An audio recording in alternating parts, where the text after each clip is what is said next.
Coco Gauff gets the job done, and she advances to the second round. As always, my coverage is brought to you via the Doctrine of Fair Use, the Fair Dealing, and the Digital Millennium Act. Olivia Gadecki, she's now inside the top 100. Her attempt to break the top 80, that not successful. However, ladies and gentlemen, the experience will set for bigger stages and bigger venues in the future. The biggest match of her career, possibly, guys. She would come up short in a straight set loss. How did Coco Gauff do it? Clean sweep, ladies and gentlemen. 60% of her first serves in play. Not too bad. I would like to see that number improve as the tournament goes on, if she's, of course, to win it all. I think her first serves in play has got to be 75%, limiting her opponent's return for second serves and, of course, preventing those double faults. Coco would win 68% of her first serves to 55% from Olivia. The 48% win rate on the second serve, that has to improve. I think that's too low of a number. Of course, she doesn't want any second serves, of course, preventing the double faults. But in terms of break points, very consistent, though. But again, to touch upon the second serve a little bit, she had 21 opportunities, and she won 10 of them. I just think the number is too low. 15 winners to 8. Not many winners overall. I mean, she had 8 in the first set, 7 in the second set. But Olivia, I felt for her to win this match, she needed to speed things up. I felt the pace was too slow for Coco. You're not going to force Coco into making a lot of mistakes by playing that very slow type of pace. You have to play aggressive. You have to attack her forehand and try and speed her up. But Olivia, she just couldn't do it today. And again, I think that's a big acknowledgement of how Coco just kept her contained.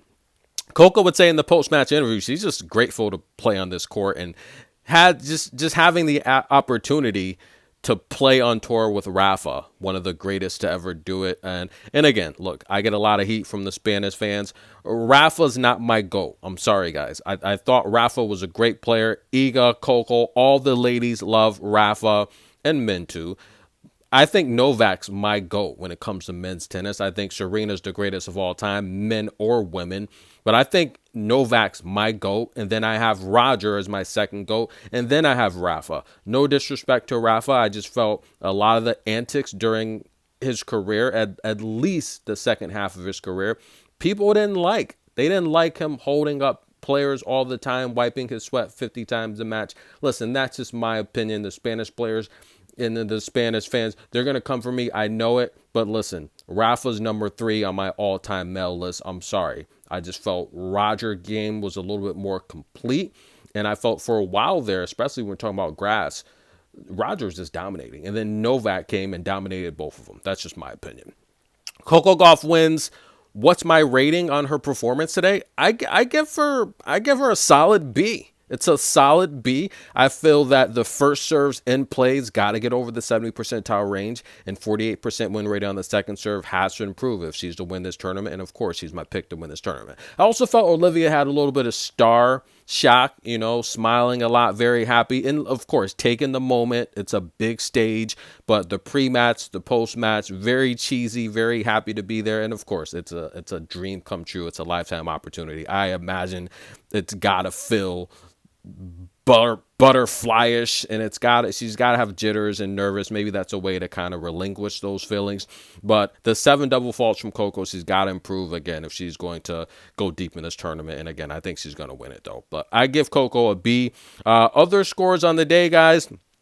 Look, Mara Andreeva takes out Christina Buxa. Haley Baptiste takes out Beatrice Haddad.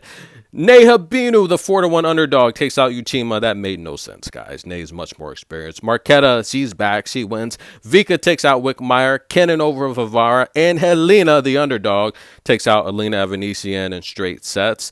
Coco wins, of course. Chloe Paquette, she's going 3 sets with Valentova. We're going to see who wins that. Aston Kruger's up a set over Susan Layman's. The Greek Goddess down a set over Elsa. Guys, it's happening, guys. Maria, I don't know what's going on. But, I mean, I called it a couple of years ago. Pegula's up over to Doni, and right now it looks like Ons and Magdalena, they're getting started. Tennis in a minute. Get your popcorn. Who's going to take on Coco next? She'll take on the winner of Chloe Paquette or Valentinova. And right now, it looks like that's going 3. They're on serve. So tennis in a minute. Get your popcorn, folks. Thanks for the love and support. Stay tuned for the fastest minute in tennis that's coming up.